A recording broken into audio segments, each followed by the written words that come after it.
realize it's not just a physical leaving, it's a mental, like it's mentally as well. Mm-hmm. There's a mindset shift that needs to occur. Correct. When you're getting married, because now your spouse becomes the priority. Correct. And the things and the way you used to navigate and interact with your family has to change. Correct. Yeah. And it's not just family, it's family and friends. So it's like if you used to talk to your mom every day, or if you talk to your best friend every day, that has to change. Mm-hmm. Because you need to invest that time into your relationship. And I'm not. This is the B-side, B-side, B-side, the marriage. This is the B-side, B-side, B-side, the marriage.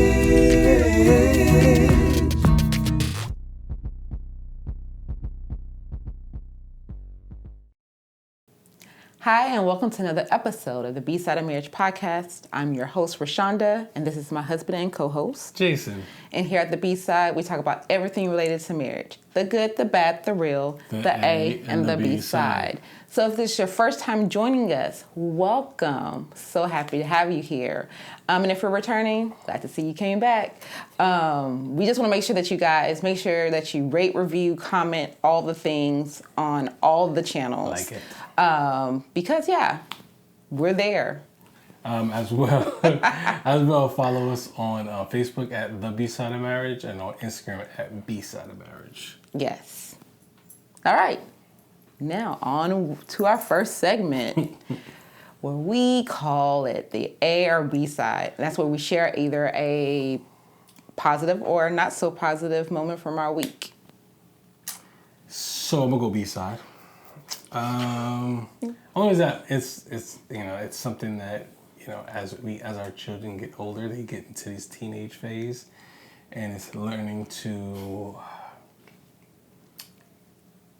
let them fail. That's literally what it is. Learn to let them fail. I'm just trying to help out our oldest to make sure that he stays on top of certain things so he understands that if he doesn't do something, there's repercussions. But I don't know, these new age kids. I knew you were gonna say that was. I knew you were gonna bring it up. So that's why I made a face when I threw it to you. We might as well should just talked about it jointly, because that was gonna be my B side as well. Okay. Parenting. It's hard. Yep. Especially because we try to provide a lifestyle and just a new, or I shouldn't say a new, but just a different way of parenting for our kids than we received. And it's hard. It's hard sometimes to let them go and let them fail on their own or suffer the consequence of their actions. Yeah. Especially when we know, if they just listen to us, they can avoid. But then, do they really learn the lesson? Or do they learn to just rely on us to be their soft cushioning?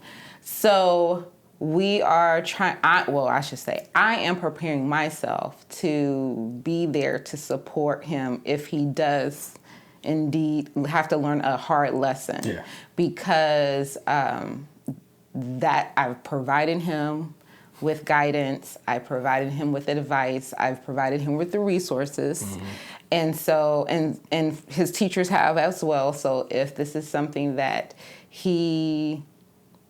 like I said, if he has to learn the hard way, yeah. Then my job is to be there to support him and know that, it was a hard lesson to learn, but he can still be successful. It's not like life-ending, life-threatening kind of thing. It's a lesson to learn, and he can move on, and he'll make better choices next time. Yeah. So, but it's a lot. It is a lot. It's a lot. Because also, too, he's a sixth grader, and sixth graders know everything, of course. So, yeah. All right. So on to our next segment. Yes. Is our P2P share, where we share something we're listening to, reading, or watching. Okay, so I have been in my reading bag because I'm like preparing myself for residency and stuff. So if you talk to me, I am probably going to diagnose the situation, or I'm going to do something because I'm trying to prepare for residency, right? Anyways, long story short, I'm reading a lot of books. And when I say reading, I'm listening to a lot of books because I'm an audiobook connoisseur. Yeah. Okay. So there is Spare by Prince Harry, or whatever he is now. I would highly recommend it because not only is it a story from his perspective, but because of all the other stuff that's surrounding it. Everybody has been telling his narrative, and for him to actually be the one to speak from.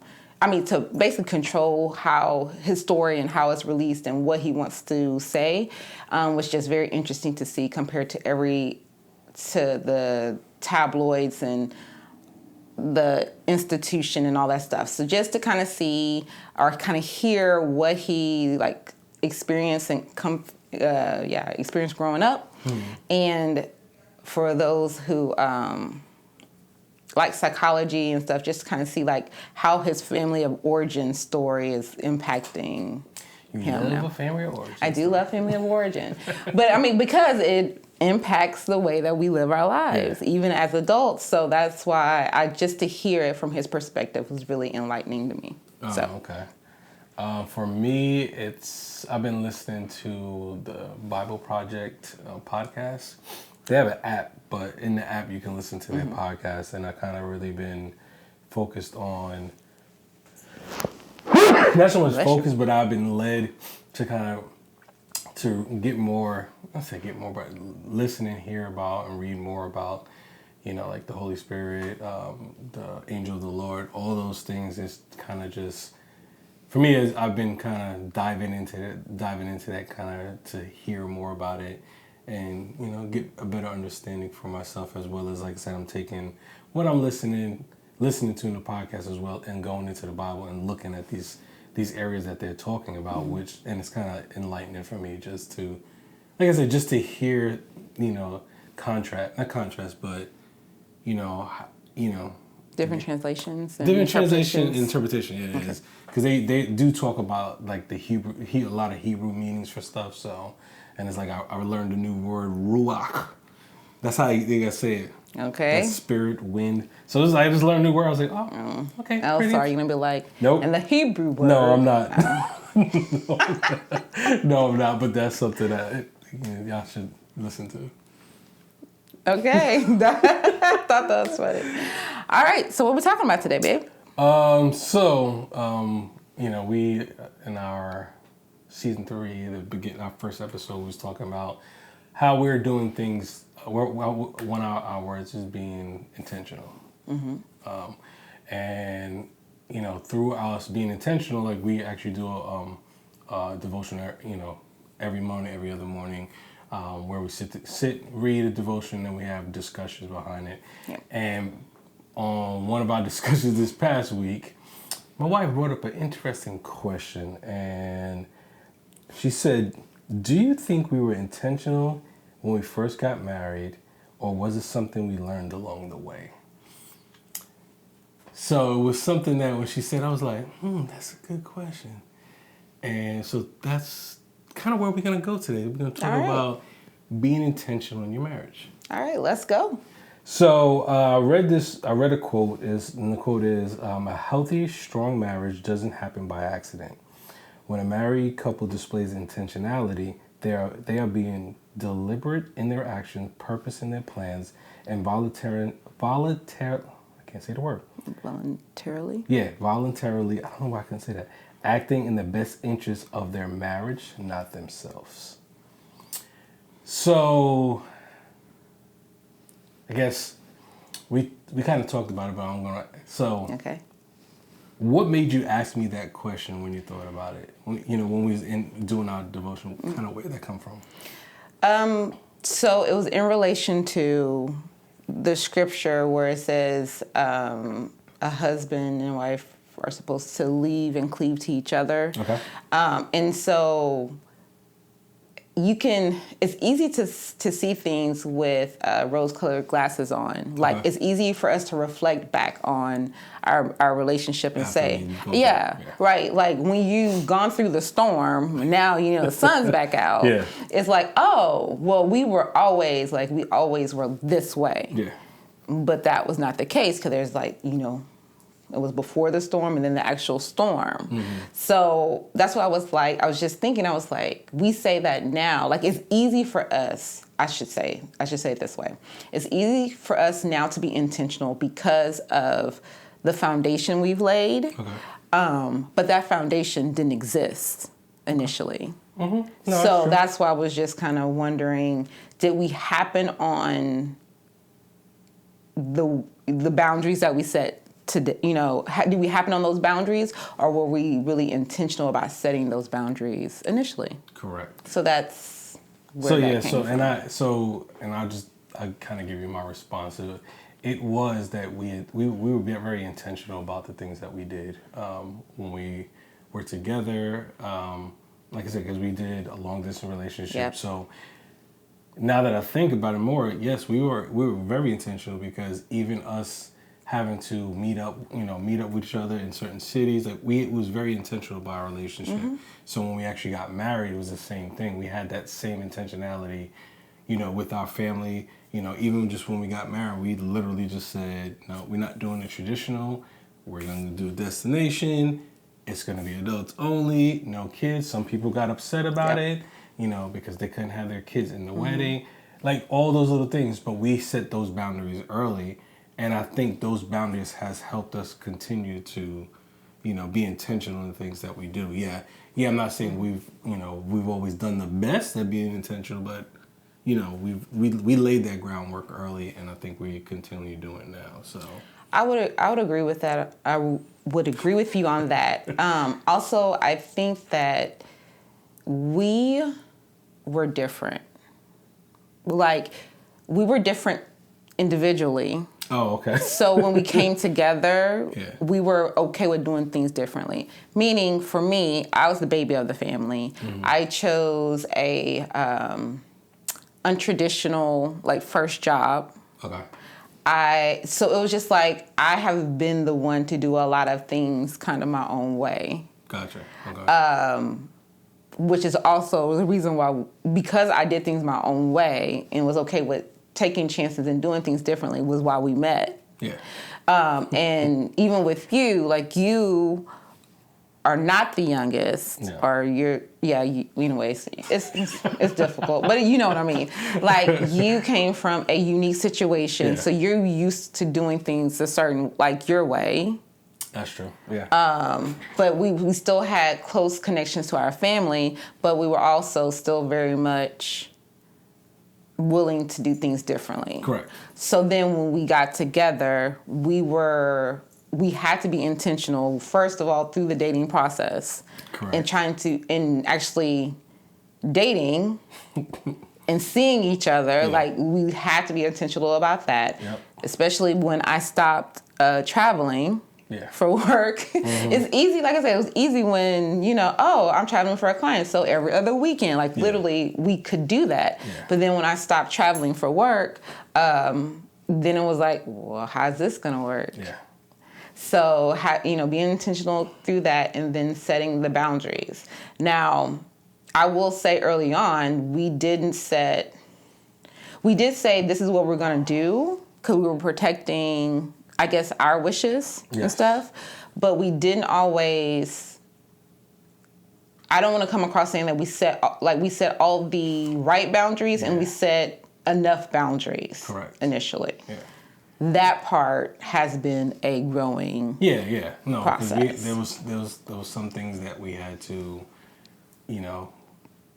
realize, wait a second, that's not where I want to be. That's not how we need to move. And we just had to set those, for instance, I'll give you give for instance, because, after college I moved back home with my mom, I was so used to, if she needed something, I'll just give it to her. Like, no questions asked. And so when I left and moved down to where we live now in Texas, it was the same thing. Yeah.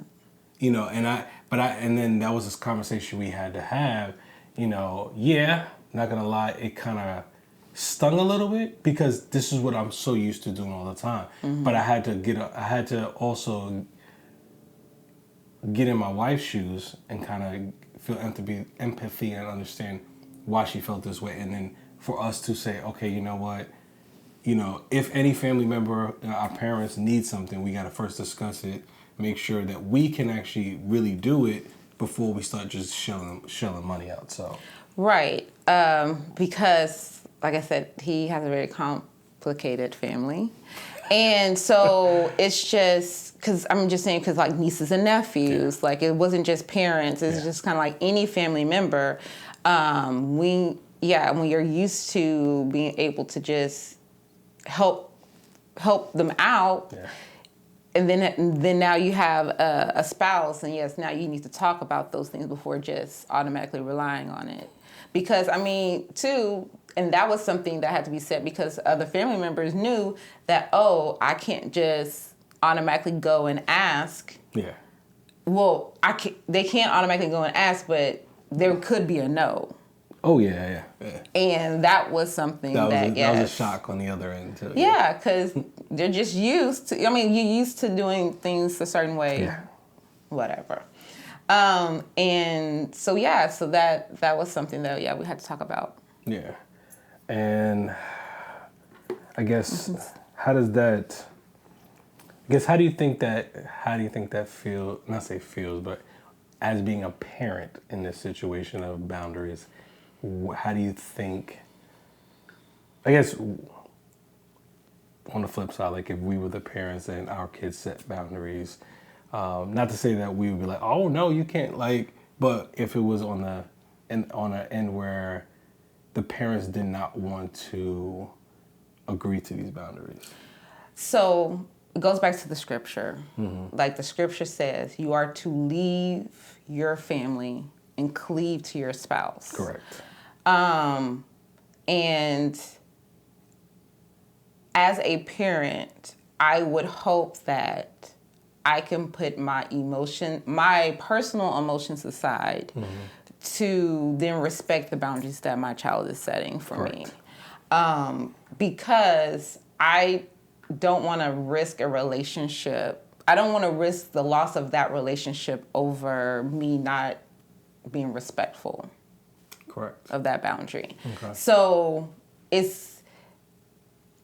I believe when people get married, it's easy to think about leaving in the physical definition of leave. Yeah, I'm moving out of your house. Yeah, exactly. I'm moving out of your house, now moving in my wife or my spouse. Yeah. So that's the easy part. But I think people are failing to realize it's not just a physical leaving, it's a mental, it's mentally as well. There's a mindset shift that needs to occur when you're getting married, because now your spouse becomes the priority. Correct. And the things and the way you used to navigate and interact with your family has to change. Correct. Yeah. And it's not just family, it's family and friends. So it's like if you used to talk to your mom every day, or if you talk to your best friend every day, that has to change. Because you need to invest that time into your relationship. And I'm not saying you shouldn't talk to them, but it's just like, even in the way you talk to them every day. I'm not saying you shouldn't even talk to them every day, but you can talk to them for a couple of minutes. I'm saying for hours on end every day. And if it becomes a problem between you and your spouse, that's when a new boundary needs to be set there. Correct. Because that's basically again, that's where the you leaving and cleaving comes at. Because the simple fact is, your spouse is the person that comes before anybody else. Yeah. Except God, but everybody else. Yeah. Family, no. So if there's a concern, or if your spouse feels a certain way, you have to be able to say, okay, I hear what you're saying. Yes, I need to set this boundary better.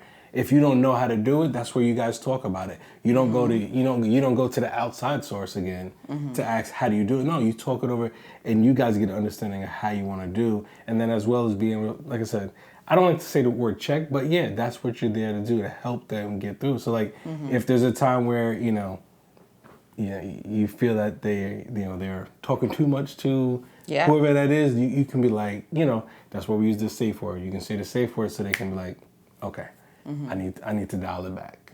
So. Yes, and I know it's definitely easier said than done. I'm coming back to like the parents' perspective, because you helped raise this child. You've built this relationship. Now you have this relationship. You know them technically better than, or longer than, I should say, longer than they have with their spouse. And so you're used to things you're used to having a certain influence over them. But at this, like, as they went through different stages growing up, like developmental stages, this is also too a developmental stage for your relationship. Like, it's changing, so you have to shift perspectives on things. And you also have to realize that, yes, you might still have some influence, but if you don't respect the new boundaries, you lose it all. You lose the influence that you did have, your opinions, or whatever you have to say, your voice gets muted. Yep. And then you can potentially lose the relationship. Yeah. Because one thing that we have had to learn is that when we set these boundaries, if the boundaries are not respected, then we have to make sure that we enforce it. And sometimes that means cutting off communication. That's correct. Yeah. No, you're right. You're right. So I guess another question I kind of gotta goes with the same thing. Is it harder for? Is it more difficult for? I'm gonna say religious / Christians to actually really check themselves and see, like, they understand, okay, they have a child that got married, but they're expecting everything to be the same when they already know what's in the word of leaving and cleaving. Do I think you may not know it, but I'm just, difficult for religious. So I'm going to answer it this way. Okay. I cannot say that because that's a very broad. I know. Okay. I would hope that. I would hope that those who are religious, Christian, spiritual beings would understand the whole leave and cleave. Yeah. So that they're able to be supportive to their child when those boundaries get adjusted. Correct. Okay. I think what Christians do in general these days is they pick and choose what scriptures that they want to reinforce or what they want to enforce. Okay. And which ones would apply to would benefit them in whatever situation. Okay. And because of that, it really goes against like the true, like the whole purpose of the New Testament of Jesus coming, because Jesus is love. And no matter what situation, whether you agree or disagree, you are to love one another through that. Correct. And so I think it's a lot of religious things, not necessarily spiritual, spiritually supported stuff that gets done. Okay. And what we're being very vague about it, but it's really about like shacking. Okay. Oh. Like, I don't want my child living with, someone from the opposite sex, but unless they're married. And then they get married, and then something. Well, else. Or they were like, because for us, we were shacking because it made financial sense. Yeah. But I was also too, people didn't know what boundaries we had set for ourselves, even when we were engaged. So.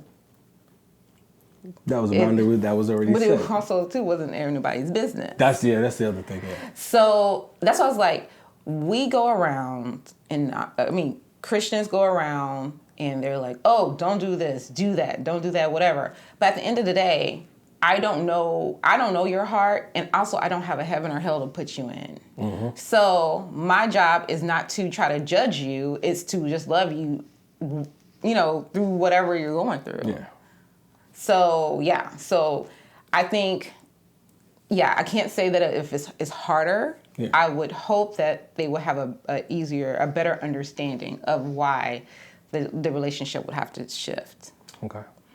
Okay, no. I mean, we're speaking about religion because that's really my family of origin story is around church and religion and all. That's kind of why I asked, because again, I wasn't heavily involved in church, so I'm just trying to see it from a different light, but see it from a different light. Well, that's why I said from jump, our relationship has been different. Yeah. From jump. Mm-hmm. Because my family, we tended to date people around that were in a certain area, local, for lack of a better word, local, near us. If we were dating people from Houston, that's woo, because that's because I was raised in a small town, right? So Houston was the city, and every time we go out, we want to go to Houston because that's the city. We want to have that, experience or whatever. So most of my family or whatever were dating around there. A lot of us weren't traveling. Mm-hmm. A lot of my cousins and we were not even going off to college. Gotcha, they stayed local. If we went to Houston, that's the furthest. Oh, you moving on up in the world, So it's just we didn't. People would go out of state for college, but it was only because of scholarships, athletic scholarships or academic scholarships, but mostly athletic. But so it was just kind of very small population. So then for me to even for the longest, initially I was just dating everybody, cause I wasn't trying to get married. Yeah. But then when we were, when I said that my boyfriend is coming down to live with me. My boyfriend from New York is coming to live with me, and he has dreads, and he may or may not be saved. Oh, I'm not surprised my parents didn't come with the holy water and just bathe me in it. Right there, it was strike 1, 2, 3, all the strikes, right? So, but for us to still be hey, we're still gonna do this. Yeah. It took something. Yeah. Okay, and then we wanted to minimize the impact that our parents had on the planning of our wedding. Yep. Which is why we decided to... parents and families. Well, yeah. And siblings and stuff we wanted to... that's why we ended up paying for our wedding ourselves. And then even with that, we were intentional about not starting off in debt. Correct. So that's why we basically paid for our... Not basically, we did. Well, we did put some things on the credit card, but then...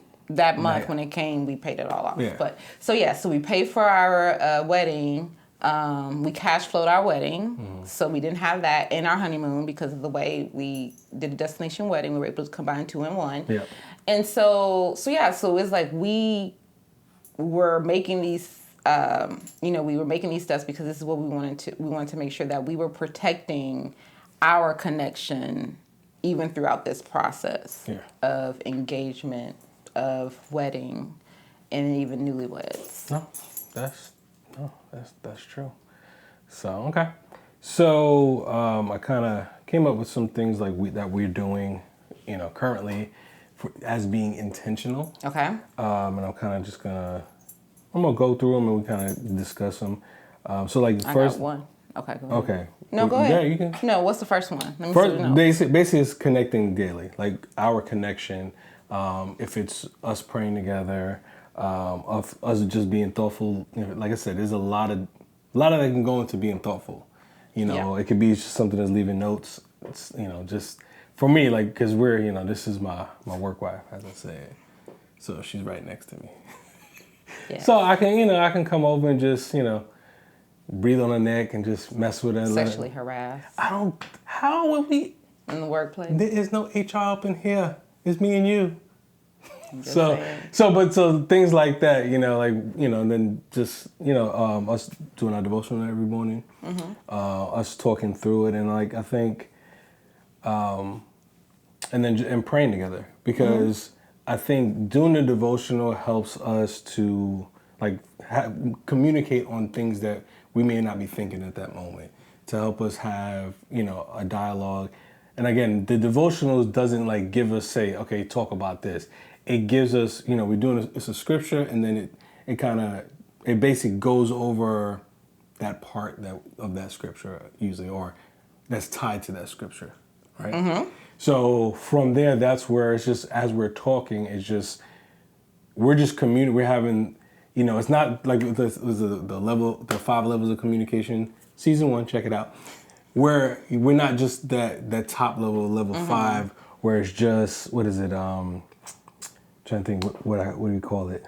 It's just the level 5 where it's just the normal basic conversation, small talk. Yeah, when we're doing the devotional, we're digging deeper, because we're, it's having us to think about certain things that we've experienced in our marriage, things that we've done, things that we can do better. So it kind of allows us to really communicate without us really having to, have a list of things we want to talk about, like that. So, and then also it's just that's intimate time for me and my spouse to talk about God and talk about our marriage and relationship, and, be open to receive what we're doing, what things we're doing good, things we're not doing good.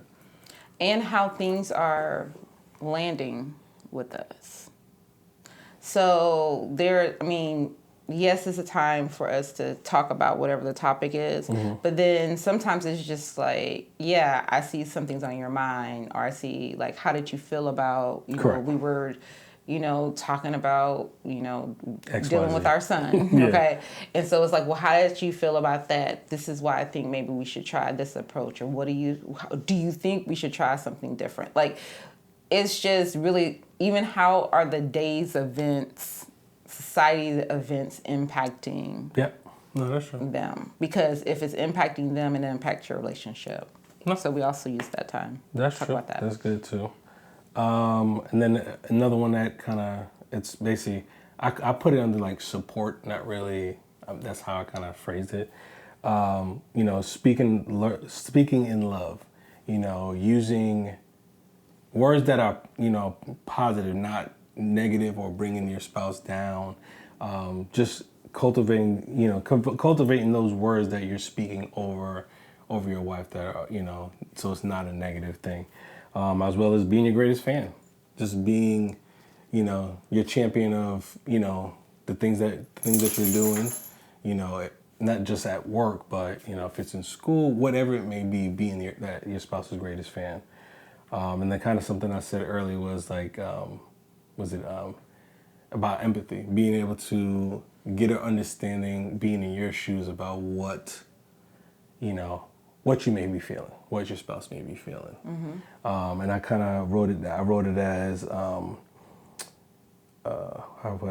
to seek understanding their feelings by stepping in their shoes.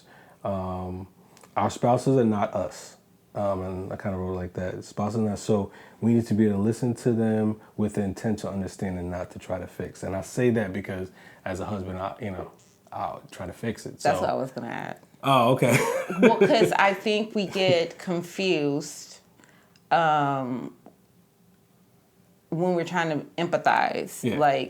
If I want you to acknowledge my feelings in that moment. Correct. But I don't want you to fix it. Mm-hmm. I'm not coming for a solution unless I'm asking for. Yeah. But what do you think?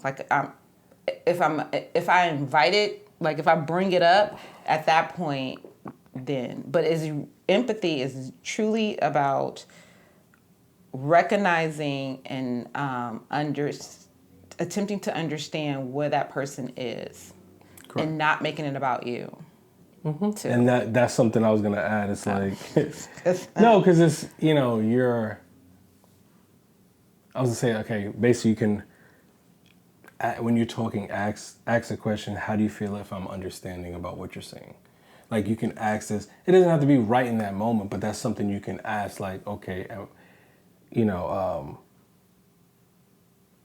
am I getting this right? And then kind of repeating what you said in your own words, not in the words that you say. So you can, that's where you get that connection and empathy from, because you're able to actually, I don't say regurgitate it, but in your own words say it to make sure, yes, this is what she's saying or he's saying. Mm-hmm.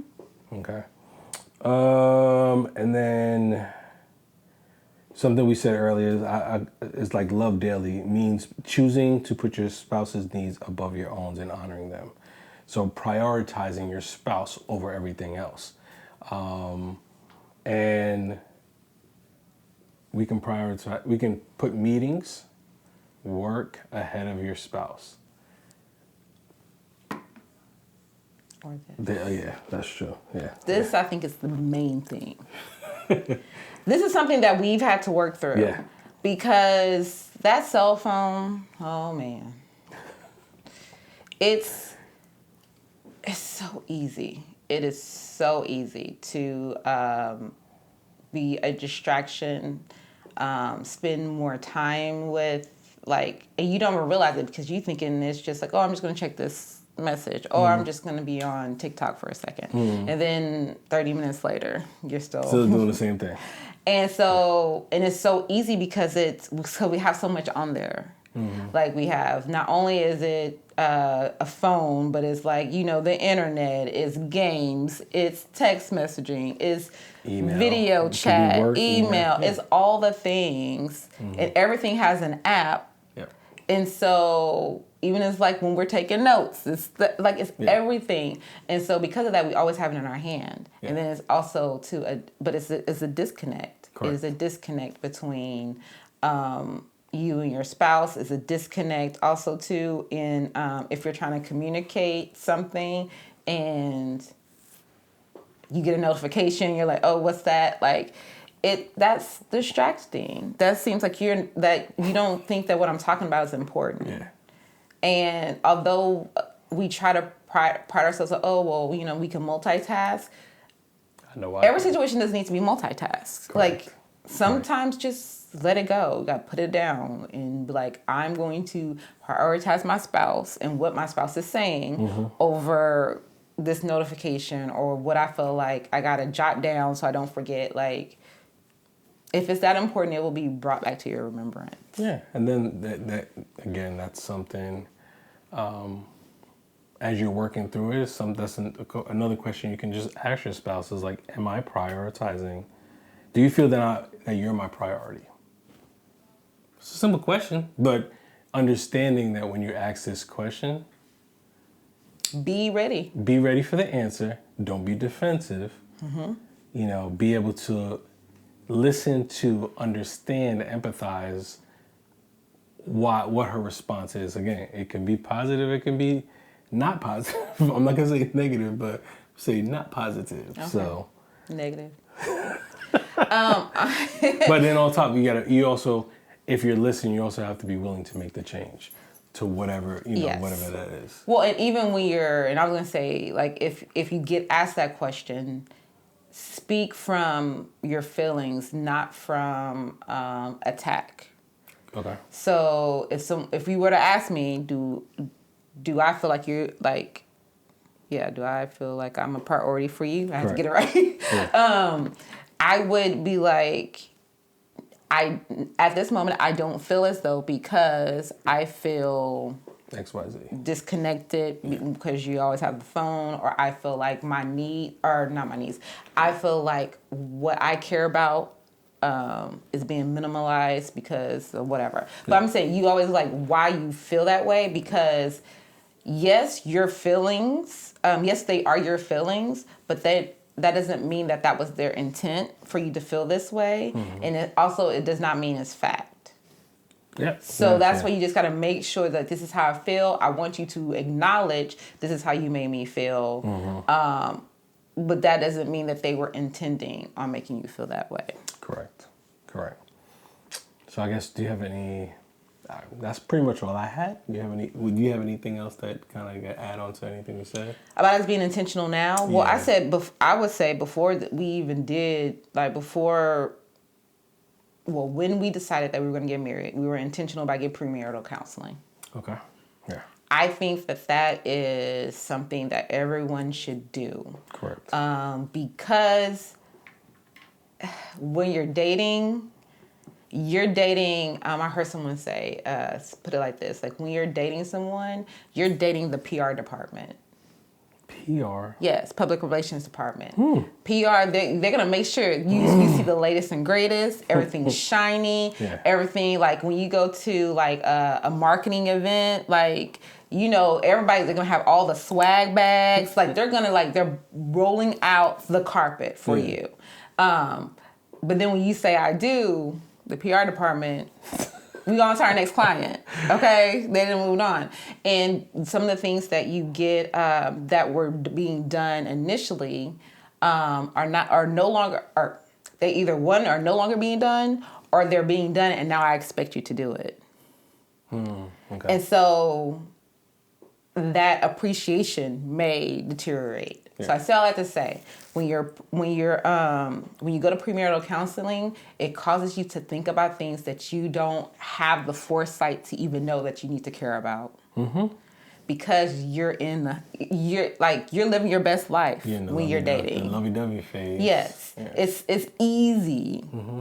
You don't have to work at it. It's so easy to overlook the things. It's so easy, like, oh, well, we'll just figure it out when we get there. Yeah. It's not if you don't have the communication skills. Yeah. Not if you don't know how to resolve conflict in a healthy way. Like, you need to go to premarital counseling so that you're able to talk about these things, think about things that you, like I said, they're not even close to be on your mind, or you might have it one way, just automatically assuming that your spouse or your future spouse thinks the same way, realizing that y'all are on complete total ends of the spectrum. That's what premarital counseling does. Yeah. And if you go to a good one, they won't guarantee that you're going to end up getting married at the end of the counseling. That's true. Because I know what we do. We try to throw all the smoke at you. That is true. Yeah, that is true. Because now is the time to walk away. Mm-hmm. Yeah, even if you've already put the deposit down, okay, whatever. A deposit is much cheaper than getting into a marriage because you put down a deposit on a place or whatever, and now you're miserable, and now you got to try to get out of it. Now you got to try to get a divorce. Mm-hmm. Or you have kids, and you got to save for the kids. And now you got years and years of just horribleness. No, nobody got time for that. Yeah. So let us help you out right now. Like, premarital counseling is much cheaper than getting married and get a divorce. Yeah. Because you didn't pay for a wedding, honeymoon, all the things. So anyways, that was one thing that I'm so grateful that we did. Premarital counseling truly brought some things to our attention that when we did experience them, even in our newlywed years, it was something we still stuck it. We stuck through it. Because like I said, it was addressed beforehand. So when it actually came about, then it was like, okay, we talked about this. We already had a plan for it. So yes, and we were able to, we were able to just talk through it and work through it. Yeah. So that's what I would say. Okay. Then the other thing is, in being intentional, we have been able to find the things that we both enjoy doing and doing those as well. To have fun, to decompress, to celebrate our wins. Like, there are things that we do. We make sure we're doing that together. Mm-hmm. Because I've said it before, I have a tendency to be like, okay, yeah, great, on to the next thing. Like, work so hard. Then I'm like, I might take a breath, and then I'm like, okay, work hard for the next thing. Yeah. And so being able to just sit back and just either do nothing or do whatever that thing is with my best friend is one of the best things. I'm your best friend? Aww. Yes. He is truly my best friend because he's annoying, like one, too. Don't touch him. Don't touch him. What is that song that you need to sing from When We're Apart? Oh, nope. See? All right. So that's all I have to say. So, all right. Well, again, thank y'all for listening. We don't have a marriage events tip? No, we don't, because you kind of just did the marriage events tip. Oh, okay. Explaining to do premarital counseling, get the help that you need beforehand. But even if you're, already married, continue on this to getting, speaking to a therapist, because again, as you grow in your marriage, things change.